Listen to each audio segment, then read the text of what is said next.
నమస్కారం city news కి స్వాగతం ఈనాటి ముఖ్యాంశాలు టిట్కో గృహాల సామూహిక గృహ ప్రవేశాలను అడ్డుకున్న పోలీసులు సిపిఐ నాయకుల అరెస్ట్ ఆరోపణలు ఖండించిన మార్కెట్ యార్డ్ చైర్మన్లు బాలరెడ్డి కాంతా నాయకులు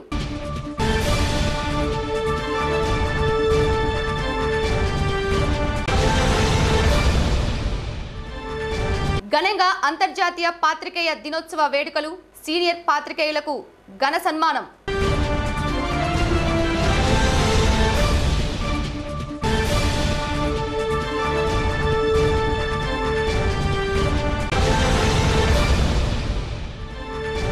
కార్తీక సోమవారం నాడు భక్తులతో కిటకిటలాడిన ఆలయాలు శివనామస్మరణతో మారుమ్రోగిన శివాలయాలు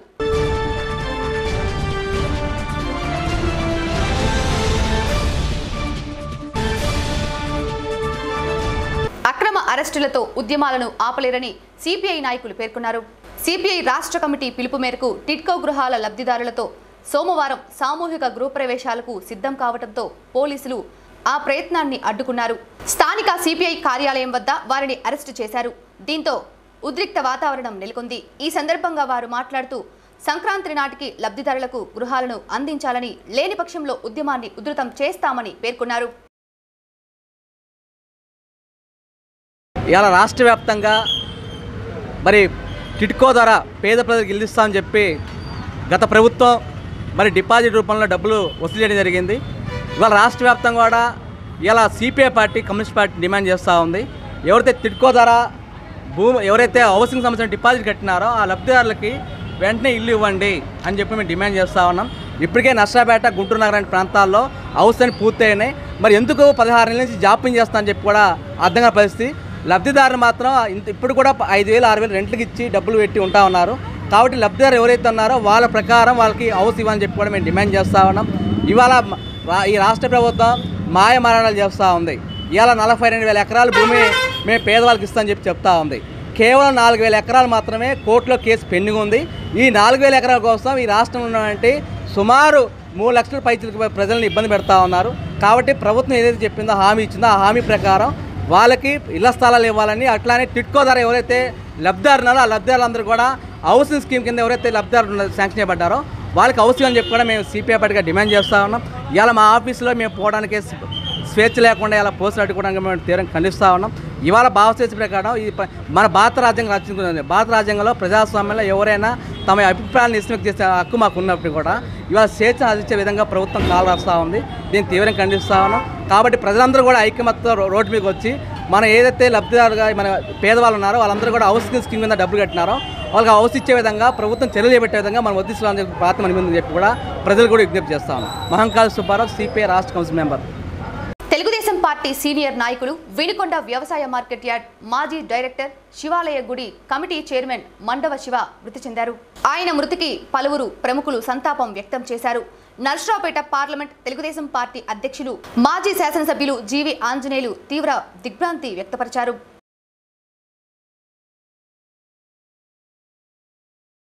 ఇటువంటి విషయాన్ని ఈరోజు ఉదయాన్నే మేమందరం కూడా అందరం కూడా చాలా బాధకు లోనయ్యాము. ఎందుకంటే అవసరాల కోసం జెండాలు మార్చుకునేటువంటి పరిస్థితి మరి వ్యాపారవేత్తలకు ఏంటంటే వాళ్ళకు ఉన్నటువంటి ఇబ్బందుల నుంచి ఉంటా ఉంటుంది. కానీ ఎక్కడా కూడా రాజీ పడకుండా టీడీపీ ప్రతిపక్షంలో ఉన్నప్పుడు కానివ్వండి, ఇబ్బందికర పరిస్థితులు ఉన్నప్పుడు కానివ్వండి, ఆయన పార్టీని విడిచి ఎక్కడా కూడా వెళ్ళలేదు. ఏ కార్యక్రమం అయినా సరే ఆయన పార్టీ కోసం నిలబడ్డాడు. అందుకని ఈరోజు ఈ విషయం తెలిసిన తర్వాత తెలుగుదేశం పార్టీలో ఉన్నటువంటి అందరం కూడా చాలా బాధపడ్డాము. మరి ఇక్కడ ఉన్నటువంటి మా నాయకుడు, వినుకొండ తెలుగుదేశం పార్టీ ఇన్ఛార్జి, మాజీ ఎమ్మెల్యే ఆంజనేయులు గారు కూడా హైదరాబాద్ నుంచి ఈ విషయాన్ని తెలుసుకొని బాధపడుతూ అందరం కూడా ఫోన్ చేసి కార్యక్రమాన్ని ఏర్పాటు చేసి అందరూ కూడా శ్రద్ధాంజలి ఘటించండి అని చెప్పి మాకు తెలియజేయడం జరిగింది. అలాగే వాళ్ళ కుటుంబ సభ్యులకు అందరికి కూడా వారి యొక్క సానుభూతిని మా ద్వారా తెలియజేయమని చెప్తున్నారు. అలాగే శివ మాకు చాలా మంచి మిత్రుడు. ఎప్పుడు ఎక్కడ కనబడ్డా కూడా చాలా ఆప్యాయతగా పలకరిస్తాడు. ఒక నెల రోజుల క్రితం కూడా మిల్లు దగ్గరికి వెళ్తే ఒక పావుగంట సేపు క్రితంలో జరిగినటువంటి విషయాల గురించి మాట్లాడుకోవడం జరిగింది. కానీ ఇలాంటి పరిస్థితి వస్తుందని చెప్పి ఎప్పుడు కూడా అనుకుని ఉన్నాం. చాలా సరదాగా మాట్లాడుకునేటువంటి వాళ్ళం. ఏదేమైనా సరే మరి మిత్రుడు లేనందుకు చాలా బాధపడుతూ వారికి ఆత్మకి శాంతి చేకూరాలని చెప్పి ఈ సందర్భంగా పారిశ్రామికవేత్త, అదేవిధంగా మా పార్టీకి ఆవిర్భావ దినం నుంచి కూడా క్రియాశీల రాజకీయాల్లో పాల్గొంటూ పార్టీ అధికారంలో ఉన్నప్పుడు కూడా శివాలయ కమిటీ చైర్మన్గా గాను, అదేవిధంగా మార్కెట్ యార్డ్ డైరెక్టర్గాను అనేకమైనటువంటి ఉన్నత పదవులు అధిరోహించి కష్టకాలాల్లో పార్టీకి నేనున్నాను అని చెప్పేసి ధైర్యంగా, ఎందుకంటే తెలుగుదేశం అధికారంలో రాకముందు వినుకొండ పట్టణంలో తెలుగుదేశం పార్టీ సమన్వయం చేసుకునేటటువంటి పరిస్థితుల్లో ఆ ఆర్యవైశ్య కమ్యూనిటీ తరపున ఆ రోజు పార్టీ వాళ్ళందరినీ కూడా ఆహ్వానించి ఆయన ఇంటి మీద పార్టీ కార్యక్రమాన్ని నిర్వర్తించి పార్టీకి ఎంతో నైతిక బలాన్ని చేకూర్చాడు. నూజెండ్ల మండలంలోని ఆదర్శ పాఠశాల నందు విద్యార్థులకు ప్రాథమిక ఆరోగ్య కేంద్ర వైద్యులు భాస్కర్ అవగాహన కల్పించారు. ఈ సందర్భంగా ఆయన మాట్లాడుతూ విద్యార్థులకు కరోనా వైరస్ పై అవగాహన కల్పించి తీసుకోవాల్సిన జాగ్రత్తలను వారికి వివరించారు. కార్యక్రమంలో పాఠశాల యాజమాన్యం, సిబ్బంది పాల్గొన్నారు. శావిల్యాపురం మండలంలోని వేల్పూరు గ్రామంలో సీసీ రోడ్డు నిర్మాణానికి అధికారులు శంకుస్థాపన చేశారు. గ్రామంలోని చిన్న కాలువ వద్ద నుండి వై జంక్షన్ వరకు సీసీ రోడ్డు నిర్మాణానికి శంకుస్థాపన చేసి పనులను ప్రారంభించారు. కార్యక్రమంలో పంచాయతీరాజ్ డిఈ కొండయ్య, ఏఈ వెంకటేశ్వర్లు, వైకాపా నాయకులు పాల్గొన్నారు. కరోనా వైద్య పరీక్షల కోసం ఒకరోజు ముందుగా తమ పేరును నమోదు చేసుకోవాలని శావిల్యాపురం మండల ప్రాథమిక ఆరోగ్య కేంద్రం వైద్యులు ఇబ్రహీం తెలిపారు. వారి పరిధిలోని సచివాలయ ఏఎన్ఎం ద్వారా ఫోన్ నెంబర్, ఆధార్ నెంబర్లను నమోదు చేసుకుని పరీక్షలు చేయించుకోవాలని సూచించారు.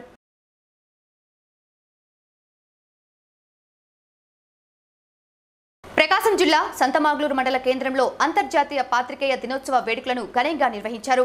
ఈ సందర్భంగా ఏర్పాటు చేసిన కార్యక్రమానికి ఏపీయూడబ్ల్యూజే ప్రకాశం జిల్లా ఉపాధ్యక్షులు కృష్ణారెడ్డి అధ్యక్షత వహించగా ముఖ్య అతిథులుగా తహసీల్దార్ శివరామిరెడ్డి, ఎంపీడీఓ కృష్ణకుమారిలు హాజరయ్యారు.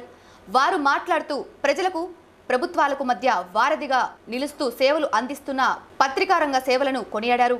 అనంతరం కరోనాతో మృతి చెందిన విలేకరికి ఘన నివాళులు అర్పించారు.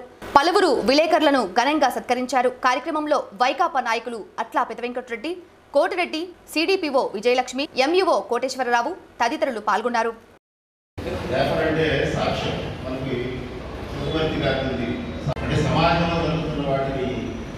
ఏదైతే మనం చెప్తా ఉంటామో దాన్ని ఎవరైతే తీసుకునే విధానంలో ఉంటుంది చెప్పేది మీ ఉద్దేశం.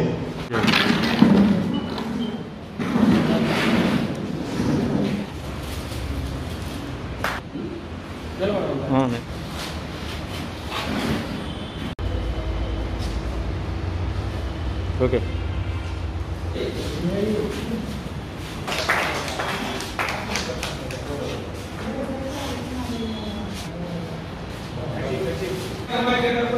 అదేవిధంగా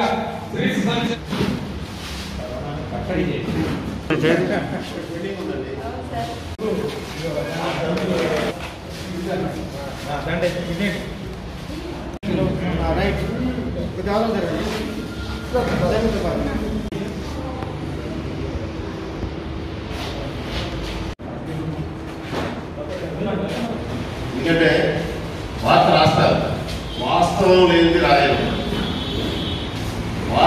వార్త రాసినప్పుడు దానిలో ఎంత వాస్తవం ఉంది, ఎంత అవాస్తవం ఉంది అనేది మనం మన ఆత్మసాక్షిని ప్రశ్నించుకుంటే అది ఎప్పుడు సమస్య అవుతుంది. ఆ సమస్యను అధిగమించడానికి ఏం మార్గం ఎంచుకోవాలనేదే మీరు అంటే ఒక విధంగా ఉద్యోగులుగా మా బాధ్యత ఏంటంటే మేము చేసే వాటిని మీరు సరిదిద్దడానికి మాకు చెక్ పాయింట్స్ లాగా ఫీల్ అవుతాం. నేనైతే అలా ఉంటే ఎప్పుడూ ఇబ్బంది రాదు, ఏమీ ఇబ్బంది రాదు. అంటారు ఏమని, కొంతమంది ఏదో బెదిరిస్తారు, రాస్తారు, ఇది చేస్తారంట. అవన్నీ సహజంగా అన్నీ ఉంటానే ఉంటాయి. రోడ్డు మీద యాక్సిడెంట్ జరుగుతుందని చెప్పి ప్రయాణం రావట్లేదు. ఇంకోటి ఏం చెప్తాం, విమర్శ అనేది మంచి చెడుల మిశ్రమం. విమర్శ అంటే చాలా మంది ఏమనుకుంటారు, క్రిటిసిజం అంటే వ్యతిరేకించడం అని అనుకుంటారు. విమర్శ అంటే అది కాదండి. మంచి చెప్పాలి, దాంట్లో చెడు చెప్పాలి, ఈ రెండు మిశ్రమమే విమర్శ అంటే. చాలా మంది అనుకుంటారు పేపర్ అంటే విమర్శిస్తుంది. పేపర్ అంటే విమర్శించడం కాదు, మంచి చెప్తుంది, చెడు చెప్తుంది. ఏం చేయాలో మనము ఆ రెండింటి వేరే వేసుకుని చేసుకుని వెళ్ళాలనేది ముఖ్యమైనది. కరెంట్ వైద్యం పనికిరాదంటారు సార్. మేము అందరం బాధలు రాస్తాము, మా బాధలు మేము చెప్పుకునేదానికి అవకాశం లేదు. మా భక్తులు ప్రభుత్వం మేము వెలుగుదిస్తాం, కాలిపోతుంటాం, మాకు కింద మాకు కనపడదు అని అందుకని అప్పుడు నుండి అనుకుంటూ ఉంటారు అనమాట. బయట ఏదో ఒకడు ఇద్దరు చేసినటువంటి దాన్ని మొత్తం పేపర్ వాళ్ళకి అంటగట్టి, పేపర్ అనగానే ఏదో తప్పు వార్తలు రాసేదో లేదా బెదిరిస్తా రాసేదో అనే అభిప్రాయాన్ని జనంకి వెళ్ళిపోయింది. ఇక అవన్నీ ఉండేవి. తర్వాత ఉపయోగాలుగా మనం మాట్లాడుకునేటట్లయితే మేము ప్రభుత్వ పరంగా వచ్చే వాటిని వీళ్ళందరికీ తెలియజేయాలి, ప్రజలందరికీ తెలియజేయాలంటే మాకుండే ఏకైక సాధనం పేపర్. ఒక మనిషికి మార్గాన్ని, ఒక మనిషికి రావాల్సినటువంటి ప్రయోజనాలు ప్రజలకు చేరవేసే దాంట్లో రెండు అంటే కళ్ళు, చెవులు. అందరికీ నమస్కారం అండి. నా పేరు కృష్ణారెడ్డి, ఏపీడబ్ల్యూజే ప్రకాశం జిల్లా ఉపాధ్యక్షుడు. జాతీయ పత్రికా దినోత్సవం సందర్భాన్ని మనం మన వృత్తిని గౌరవించుకుంటూ మనకన్నా ముందు పనిచేసిన వాళ్ళకి మనం ఆదర్శంగా పనిచేసేందుకు వాళ్ళని సన్మానించుకుంటూ మనం ముందుకెళ్దామనే ఉద్దేశంతో సంతమావలూరులో ఈ కార్యక్రమం ఏర్పాటు చేయడం జరిగింది. ఈ కార్యక్రమానికి మన ఆహ్వానాన్ని మన్నించి వచ్చినటువంటి అధికారులు, ప్రజాప్రతినిధులు, సహచరులు, నాయకులందరికీ కూడా పేరు పేరున మనం ధన్యవాదాలు తెలియజేస్తూ ఉన్నాం. మనం ఆదర్శంగా ఉండాలి అనేది, పత్రిక అంటే 4వ స్తంభం, 4th ఎస్టేట్ అని మనం చెప్పుకుంటాం మీడియాని. మీడియా 4th ఎస్టేట్గా ఉండేటప్పుడు మనలో ఉన్న లోపాలు ఏమైనా ఉంటే సరిదిద్దుకునేందుకు పెద్దల సూచనలు మనం శిరస వహిద్దాం. అదేవిధంగా ఇప్పుడున్న మీడియా పోకడని కూడా మనం వాళ్ళకి వివరించి సమన్వయంతో పనిచేసేందుకు ఇటువంటి కార్యక్రమాలు దోహదపడతాయని ఈ జాతీయ పత్రికా దినోత్సవాన్ని మనం జరుపుకోవడం జరిగింది. ఇది అందరికీ అవసరం. పాత్రికేయుల్ని, మన వృత్తిని మనం గౌరవించుకునేదానికి ముందుకెళ్లాల్సిన అవసరం ఉంది. కాబట్టి ఇది ప్రతి ఒక్కరూ భవిష్యత్తులో కూడా మరింత మెరుగ్గా ఈ కార్యక్రమాన్ని నిర్వహిస్తామని తెలియజేస్తాం. టిడ్కో గృహాలను త్వరితగతిన పూర్తి చేసి లబ్ధిదారులకు అందించడం జరుగుతుందని, దీనిపై వస్తున్న అపోహలను నమ్మవద్దని వినుకొండ ఈపూరు వ్యవసాయ మార్కెట్ యార్డ్ చైర్మన్లు గంధం బాలిరెడ్డి, కాంతా నాయకులు తెలిపారు. టిడ్కో గృహాలపై చేస్తున్న ఆరోపణలను వారు తీవ్రంగా ఖండించారు. కేవలం రాజకీయ ఉనికిని కాపాడుకునేందుకు ఆరోపణలకు పాల్పడుతున్నారని పేర్కొన్నారు. అందరికీ నమస్కారం. టిడ్కో గత ప్రభుత్వంలో టిడ్కోలోనూ జరుగుతున్న పనులు ఆగిపోవడం జరిగింది. ఆ పనులని మన స్థానిక శాసనసభ్యులు గౌరవనీయులు బ్రహ్మనాయుడు గారు టిడ్కో డిఎంతో మాట్లాడి ఆ పనులను మొదలు పెట్టాలని కోరడం జరిగింది. దానికి అనుగుణంగానే పనులు జరుగుతూ ఉన్నాయి. త్వరలోనే 4-5 నెలల్లోనే ఎవరైతే అర్హత ఉన్నారో అర్హత ఉన్న వాళ్ళందరికీ వారికి టిడ్కోలో పత్రాలని వారికి అందించడం జరుగుతుంది. వారు ఎవరైతే డబ్బులు కట్టారో వాళ్ళకి కంపల్సరీగా వాళ్ళకి ఇవ్వడం జరుగుతుంది. ఎవరికైనా రాని పక్షంలో మా ఎమ్మెల్యే గారు 100 ఎకరాలు భూమి ఇవ్వడం జరిగింది. ఆ 100 ఎకరాలలో వాళ్ళ పొలం కూడా అంటే రిజిస్ట్రేషన్ చేయడం జరుగుతూ ఉంది. కాబట్టి ఎవరు ఆధారపడవద్దు. ఇప్పుడు ఎవరో కొంతమంది రాజకీయం కోసం వాళ్ళ ఉనికిని కాపాడుకోవడం కోసం ఏదో చెప్తుంటారు, అవన్నీ నమ్మొద్దు. ఈ గవర్నమెంట్లో జగన్మోహన్ రెడ్డి గారి ఆధ్వర్యంలో మన స్థానిక ఎమ్మెల్యే గారు కంపల్సరీగా ఈ పేదలకి ఇళ్ళ పట్టాలు ఇవ్వటం కానీ, ఈ టిడ్కోలు అర్హత ఉన్న వారికి పత్రాలు ఇచ్చి వారి ఇళ్లలోనే గృహప్రవేశాలు మన ఎమ్మెల్యే గారి ద్వారా జరుగుతుందని మేము ఈ పత్రికా ద్వారా మేము అందరికీ తెలియజేస్తా ఉన్నాం. దీన్ని అన్న మీద భావించవద్దని మనం చేస్తా సెలవు తీసుకుంటున్నాం. ఈరోజు కొంతమంది ఇంతకుముందు కట్టినిళ్ళు ఇవ్వరని వాటి మీద కావాలని కొంతమంది దుష్ప్రచారం చేస్తున్నారు, వెనకొండి చేయిస్తున్నారు. అలాంటిది ఏమీ జరగదు.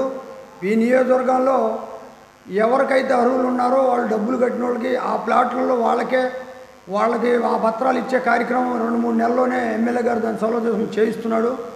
అలా చేసే మాటైతే ఇంత స్థలాలు ఇప్పుడు దాదాపు ఏ నియోజకవర్గం లేనంత స్థలం 100 ఎకరాల్లో దాదాపుగా 6,000 చిల్లర పేదలకు అందరికీ ఇళ్ల స్థలాలు ఇచ్చే కార్యక్రమం కూడా జరుగుతుంది. కాబట్టి ఈ స్థలాల మీద ఈ ఇళ్ల మీద ఎంతో రాజకీయం చేయాల్సిన అక్కర్లేదని మీ ద్వారా దీన్ని మేము కోరుకుంటున్నాము.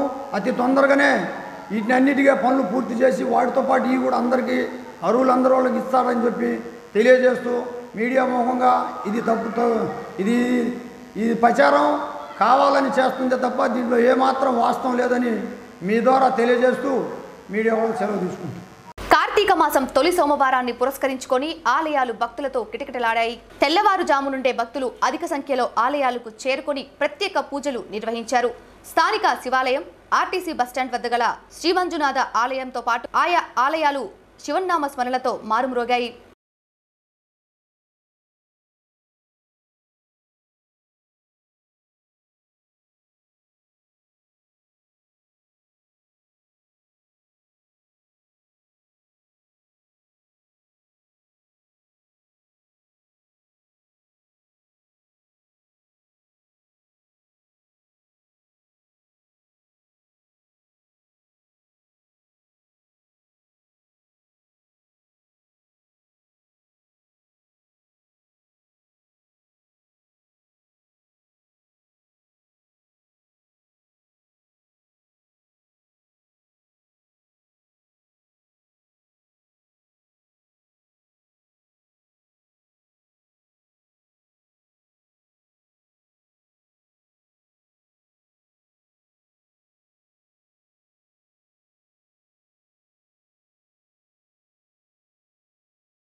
సిటీ న్యూస్లో మళ్ళీ కలుద్దాం. అంతవరకు సెలవు. నమస్కారం.